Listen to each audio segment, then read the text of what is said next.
buenas a todos, mi nombre es Alberto y hoy vamos a ver una introducción a las fracciones. Ahora, ¿qué es una fracción? Una fracción es el número de partes que elegimos en una unidad que está dividida en partes iguales. Se representa por dos números separados por una línea en medio denominada fracción. Como se puede observar, tenemos este rectángulo dividido en cuatro partes iguales y podemos decir que una de esas partes nos pertenece. Por lo tanto, podemos decir que tenemos un cuarto de ese rectángulo o una parte de ese rectángulo que está dividido por cuatro partes iguales. Después podemos interpretar este siguiente recuadro como igualmente está dividido en cuatro partes iguales, pero estos cuadritos naranjas representan las partes que yo poseo o que yo tengo. Entonces se puede decir que yo tengo 3 de 4 partes que están divididas iguales de este recuadro. Pasamos al siguiente. Como pueden ver, tengo el mismo rectángulo, pero ahora tengo marcado todo el cuadro. Esto significa que que todo el cuadro me pertenece. O también se puede decir, tengo cuatro partes de las cuatro partes iguales, que técnicamente significa que tengo todo, o en este caso es un 1 matemáticamente expresando que es todo el objeto completo para mí. Pasemos al último, que sería el mismo rectángulo, pero ahora solo tiene dos cuadros naranjas y otros dos cuadros que no están marcados. Esto se lee y se puede interpretar que tengo dos partes de cuatro partes iguales, que también se puede resumir como si es que tuviera yo una parte de dos partes iguales. Y si todavía no lo has visto, no te preocupes, se puede representar con un dibujo como se muestra a continuación. Se observa que tenemos el rectángulo, lo dividimos a la mitad y algo importante, este rectángulo que está aquí dividido en dos partes es el mismo tamaño que está dividido en cuatro partes de todos los ejemplos. Por lo tanto, aquí claramente se puede observar que en vez de decir tengo dos partes de cuatro partes iguales, también es posible decir tengo una parte de dos partes iguales, como se muestra en este rectángulo. Ahora, ¿cómo se forma una fracción? Una fracción se compone con un numerador que se coloca en la parte de arriba y el denominador que se encuentra en la parte de abajo. No olvidemos la línea de división. Por ejemplo, tenemos 2 entre 8 o 2 sobre 8 o 2 octavos, donde el numerador es el 2 y el denominador es el 8. En este caso, el denominador representa las partes en que se divide nuestro objeto y el numerador son las partes que tenemos. Como se puede ver, tenemos un círculo dividido en 8 partes, como lo indica nuestro denominador del 2 sobre 8, y únicamente coloreamos o marcamos dos espacios porque eso es lo que nos pertenece. También se puede ver en una figura de un rectángulo. Si dividimos a este rectángulo en 8 partes, estamos respetando lo que nos está indicando el denominador y marcamos únicamente dos partes porque son la que nos corresponde. Muy bien, ahora pasemos sobre este que se llama 3 sobre 8, que es igual. El 8 en este caso también es nuestro denominador y el 3 es nuestro numerador. Recordemos que el denominador indica en cuántas veces se va a partir nuestro objeto.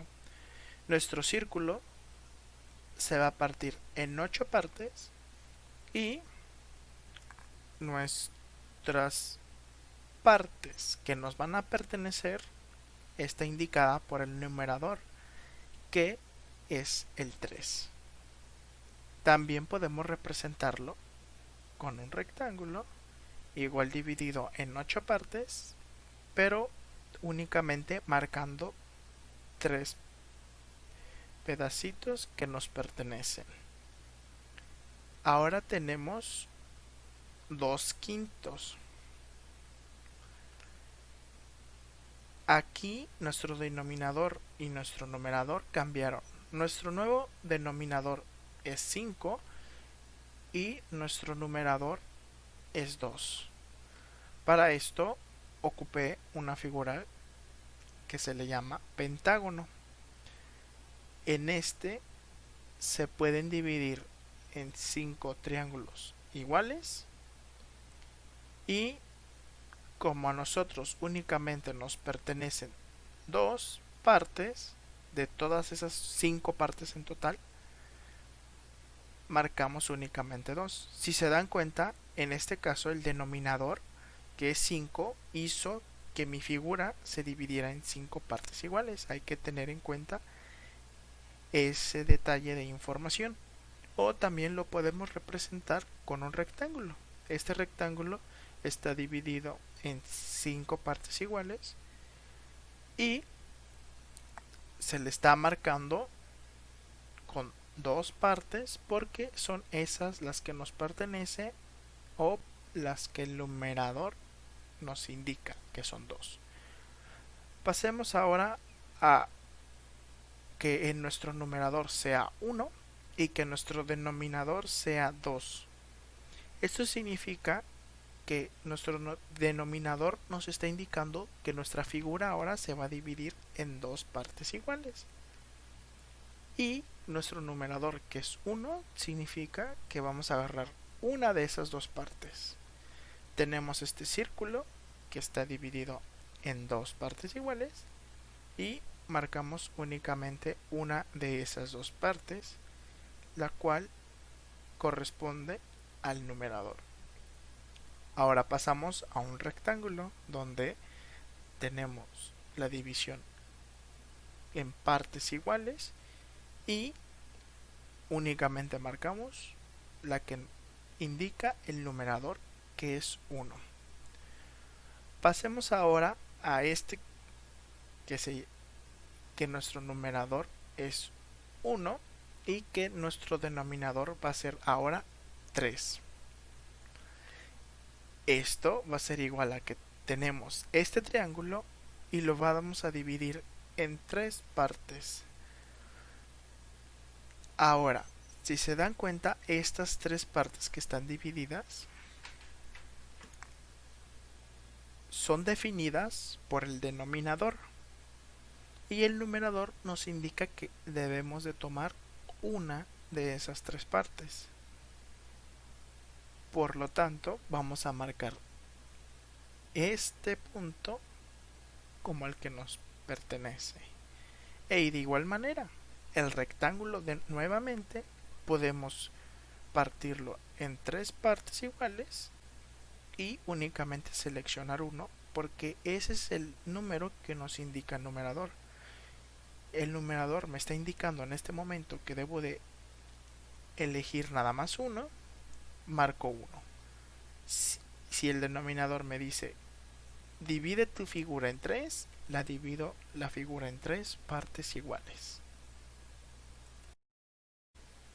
Ahora vamos a aprender a cómo leer las fracciones. Hay que recordar, como ya había mencionado antes, en donde se coloca el numerador y en donde se coloca el denominador. Una vez que ya sepamos, podemos decir que los numeradores se leen con los números cardenales y los denominadores, se leen con números partitivos.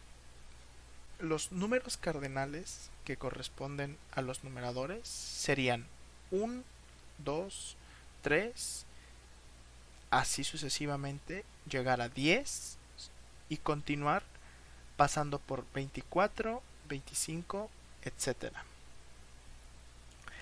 En el caso de los denominadores, como ya habíamos mencionado, que se leen con los números partitivos, se leen de esta manera. No tenemos un número partitivo del 1, sino que avanzamos al 2, que se puede decir como medios. Cuando es un 3, tercios. Cuando es un 4, cuartos. Cuando es un quinto, quintos. Y así sucesivamente hasta llegar a décimos.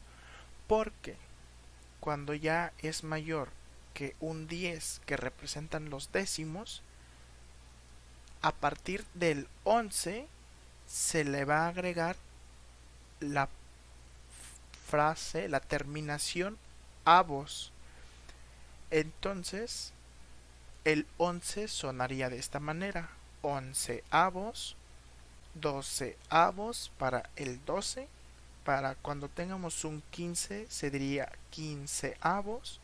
Si tenemos un 20, veintiavos. Si tenemos un 30, treintaavos. Y así sucesivamente con sesentaavos y con noventaavos. Ahora bien, vamos a practicar un poco. Tenemos este 3 como numerador y este 8 como denominador. Este se puede leer como 3 octavos. Recordemos que esta sería la manera correcta. Primero debemos de leer el numerador y luego debemos de leer el denominador. Como ya está escrito aquí, 3 octavos. Pasemos al siguiente. En el numerador tenemos un 2 y en el denominador tenemos un 5. En este se puede leer 2 quintos. Quintos porque recuerden que no se le puede agregar la terminación avos porque esos únicamente son después del 10 y como está antes del 10 se puede dejar como quintos. Pasemos ahora con un numerador 10 y un denominador 25 y esto se lee como 10 veinticincoavos. Pasemos al siguiente. Tenemos en el numerador un 1 y en el denominador un 2. Y a esto se le conoce como un medio. El siguiente es un 1 en el numerador y un 30 en el denominador. Y se lee como un treintavo. Y por último, tenemos un 11 en el numerador y un 15 en el denominador. Recuerden que en los numeradores únicamente se está leyendo de manera cardenal. Por lo tanto, aquí el 11 cuando se lea únicamente va a ser 11 y el denominador como es mayor de 10 y nos estamos apoyando a leerlos como si fueran números partitivos, al 15 sí se cambiaría a quinceavos. Por lo tanto, tendríamos 11 quinceavos.